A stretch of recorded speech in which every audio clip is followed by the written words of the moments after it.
Bueno, buenos días a todos. Soy el teniente médico Ginestar Abelín, residente de primer año del servicio de cardiología, y el día de hoy, continuando con el módulo de vascular periférico y angina crónica, vamos a dar la clase de aneurisma de aorta. En cuanto a la definición, tenemos que saber que el aneurisma se define como la dilatación de la arteria de carácter permanente y localizado hablamos de aneurisma cuando el diámetro es mayor al 50% en comparación al extremo proximal, que sería el área sana de la arteria. Si bien tenemos que depende de la edad, del sexo y del tamaño de cada persona, hay un consenso que habla que tenemos un aneurisma cuando el diámetro transversal de la arteria es mayor a 30 milímetros y a 18 milímetros cuando es de la arteria ilíaca común. Tenemos que saber que la mayoría de los aneurismas son de carácter fusiforme, es decir, que la dilatación es de los dos lados de la arteria, e infrarrenales, es decir, eh, el aneurisma empieza a crecer por debajo de la saliencia de las arterias renales. Y también que la gran mayoría, también como el 85% que son las infrarrenales, también se detienen antes de las ilíacas común. Pero puede darse un 25% también que haya afectación de las ilíacas comunes.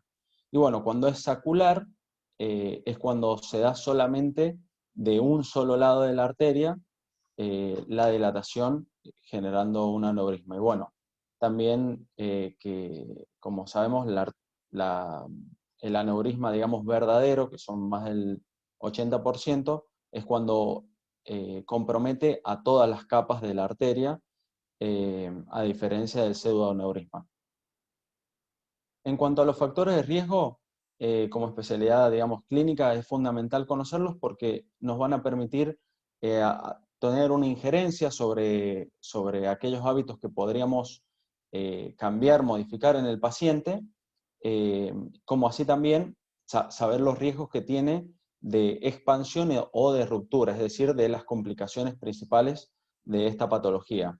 Tenemos que saber que el desarrollo del aneurisma de aorta abdominal tiene una íntima relación con el consumo de hábito tabáquico,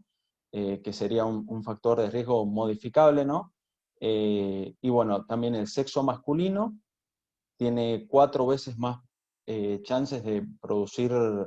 el aneurisma de aorta abdominal. También la hipertensión, la hipercolesterolemia, y bueno, lo que son los antecedentes heredofamiliares, a predominio también en el sexo masculino. En cuanto a la expansión, es decir, cuánto va a crecer este aneurisma, que como ya vamos a ver es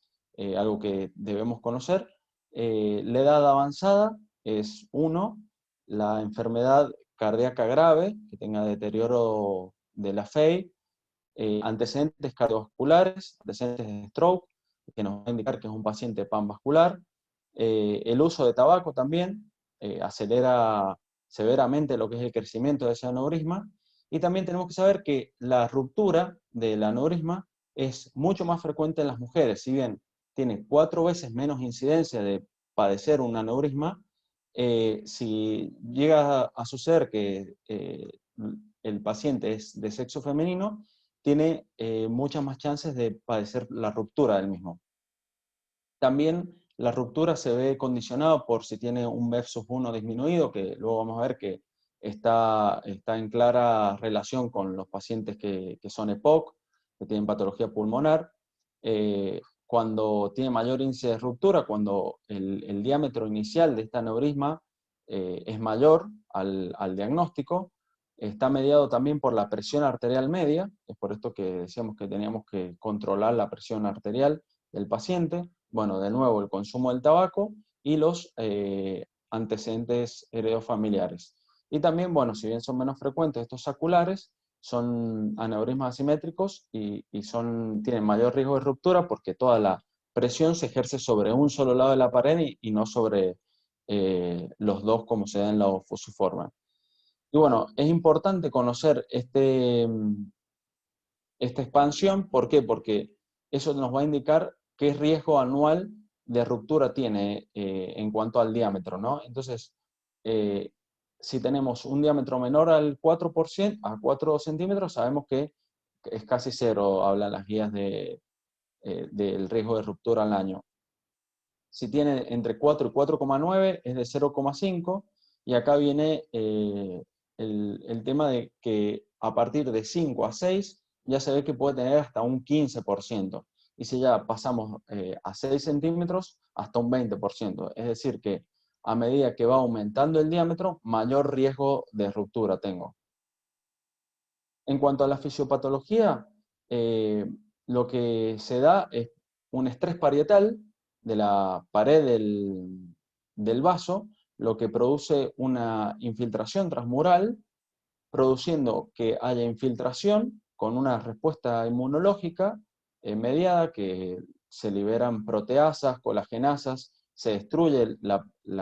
principalmente la capa media, que tiene toda la matriz del tejido conectivo, que nos da las condiciones normales del vaso, produciendo que haya una neovascularización, pérdida de la elasticidad, y termina siendo más fina la capa, con esta degradación proteolítica del tejido conectivo. Entonces hace que haya un territorio débil que sea propenso a producir estos aneurismas. Bueno, en cuanto a la clínica y a la evaluación, al diagnóstico del paciente, generalmente son pacientes asintomáticos, es decir, que no tienen signos clínicos. Generalmente lo que sucede puede ser un hallazgo al palpar una masa pulsátil en un paciente asintomático, o lo más frecuente es cuando se encuentra por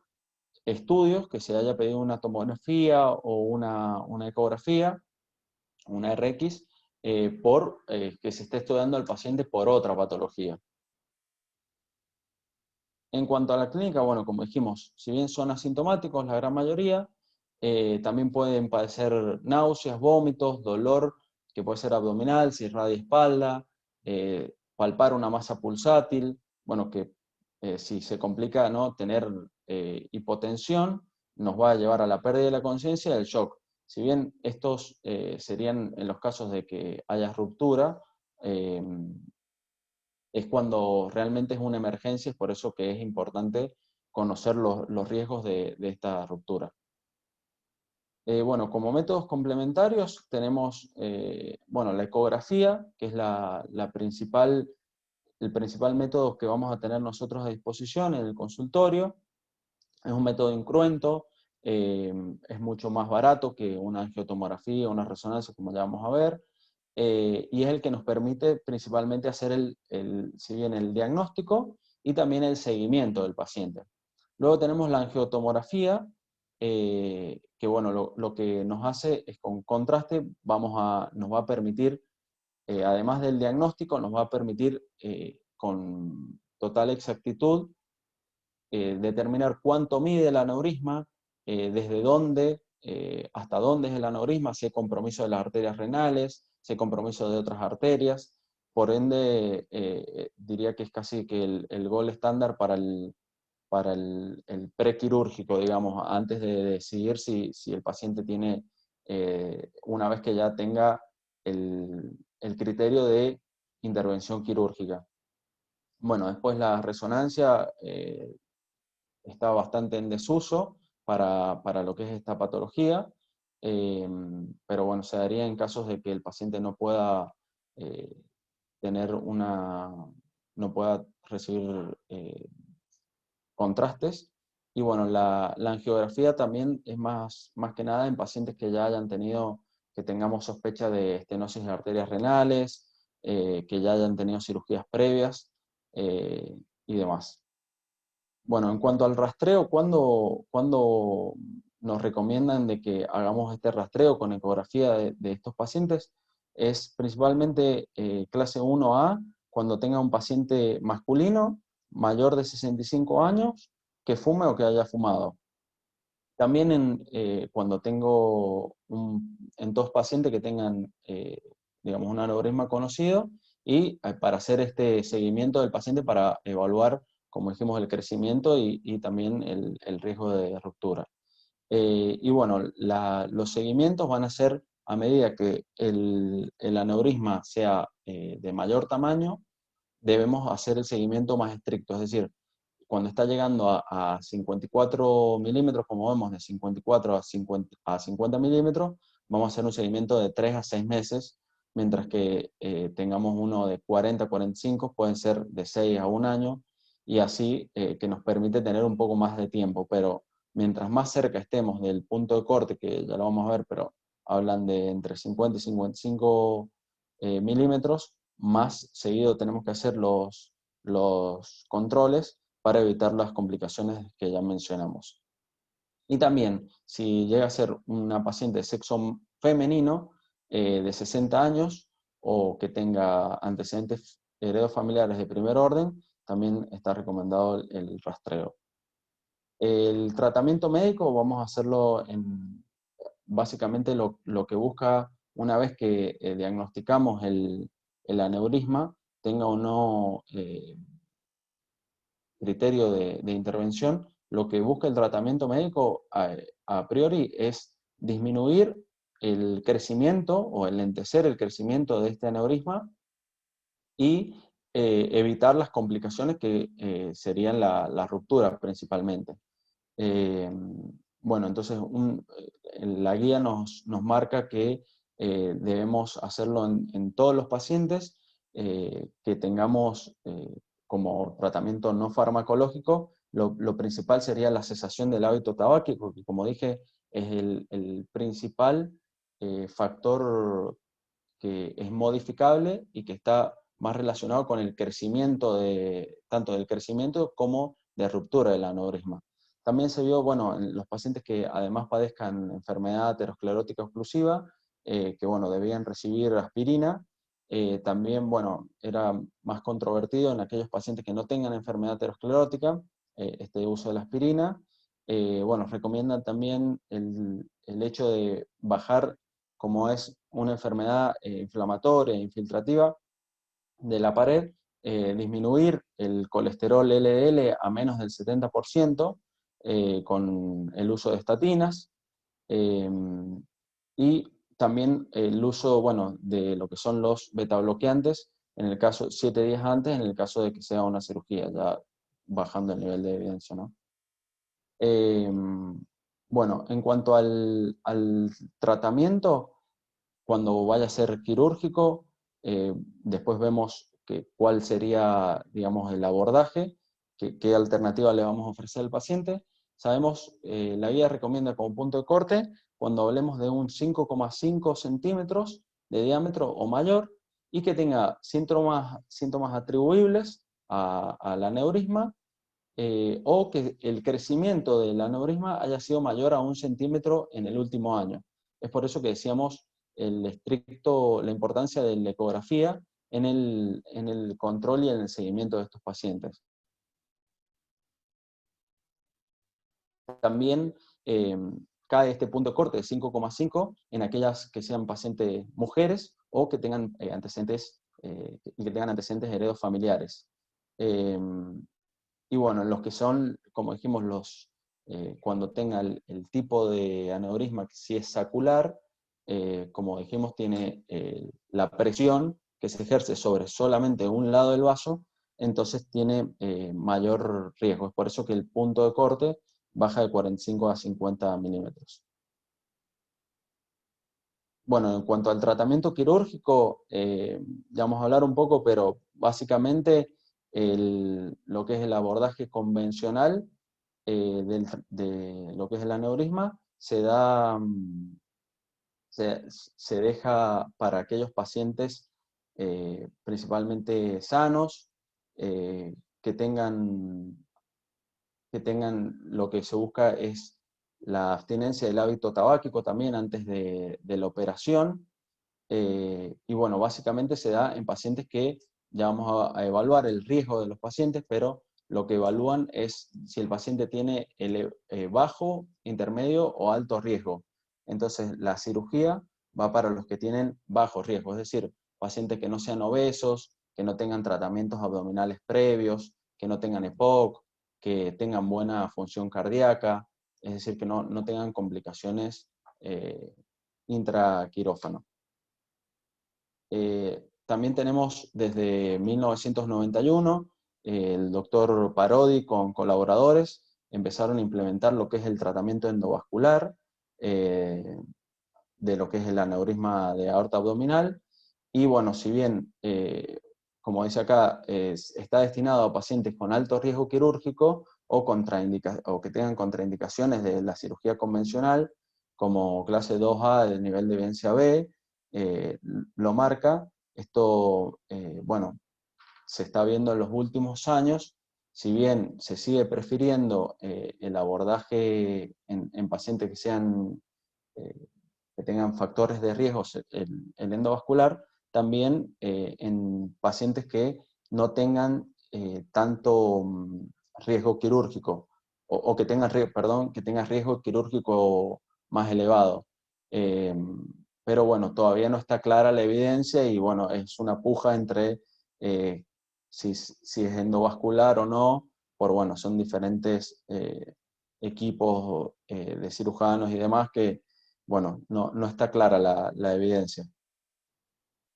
Bueno, tenemos que conocer también que en el caso de que se decida la endoprótesis, las complicaciones principales es los leaks o endofugas, que bueno, el tipo 1 es cuando se da en la zona de fijación, el tipo 2 es cuando viene desde una colateral. Esta la podemos llegar a esperar hasta que si aumenta más de 10 milímetros, ya debemos hacer una cirugía convencional o repararlo. El tipo 3 es cuando ya falla o se rompe la endoprótesis, también necesitamos reparación. Y el tipo 4 es cuando tiene porosidad el material. Bueno, y estos estudios, el estudio EVAR y DREAM, son estudios grandes, inglés y alemán, que básicamente comparaban EVAR versus cirugía convencional. Entonces, como síntesis, lo que determinaron estos estudios es que en lo que son aneurismas entre 5,5 y 5 centímetros o mayor, si bien la mortalidad hospitalaria es menor en los pacientes tratados en forma endovascular, esa ventaja inicial que tenemos con el tratamiento endovascular, a los 2 primeros años de seguimiento ya lo pierde y se terminan equiparando en la mortalidad global a largo plazo entre 8 y 6 años con la cirugía convencional. También como contra es que los pacientes con tratamiento endovascular requieren mayor nivel de intervenciones y de seguimiento, por eso, bueno, hay que determinar bien lo que va a ser si bien como dijimos, si es de alto o bajo riesgo el paciente, para ver si es posible de cirugía convencional en el caso de, del aneurisma, cuando ya tenga criterio quirúrgico, o EVA. También una cosa a tener en cuenta es si el paciente puede hacer el seguimiento estricto que lleva, porque vamos a necesitar hacer seguimientos, controles ecográficos, cada 3, cada 6 al año y después así más espaciado, pero requieren mucho más seguimiento que la cirugía convencional. Lo que sucede es que hay una tendencia a todo lo que es la cirugía mínimamente invasiva por parte de los equipos quirúrgicos y también del paciente, porque es un postoperatorio mucho más simple, que el paciente en 24 o 48 horas puede estar en su casa, pero bueno, tenemos que tener en cuenta y además, bueno, es más costoso la situación de conseguir la prótesis y demás, pero bueno, los pacientes es una realidad que terminan muchas veces prefiriendo el EVAR por esto. Acá tengo un video de cómo sería el procedimiento. son prótesis fenestradas que nos permiten canalizar también lo que son las arterias renales. Entonces esto es algo que debemos tener en cuenta, que es un procedimiento con contraste y que además, bueno, hubo manipulación de las arterias renales. Entonces, como especialidad clínica, debemos en el postoperatorio, el postprocedimiento sería en este caso, controlar el ritmo diurético del paciente. Y para terminar, es importante, digamos, esta patología en el sentido de como cardiólogos clínicos, conocer, si bien después determinarán entre el cirujano y el paciente eh, qué procedimiento van a llevar a cabo, nosotros lo más importante es hacer el diagnóstico oportuno, sospechando esta patología en pacientes que sean añosos, que sean fumadores, que tengan sexo masculino, preguntar, porque muchas veces los pacientes lo dan por alto como algo que no tenga relevancia, un antecedente heredofamiliar de estas características, eh, siempre hacer palpación y auscultación de lo que es abdomen, para poder determinar una patología que es bastante común a partir de los 50 años, y se incrementa a medida que va eh, creciendo, digamos, en cantidad en años el paciente, y crece exponencialmente cuando el paciente fuma y tiene antecedentes heredofamiliares. Y bueno, muchas gracias.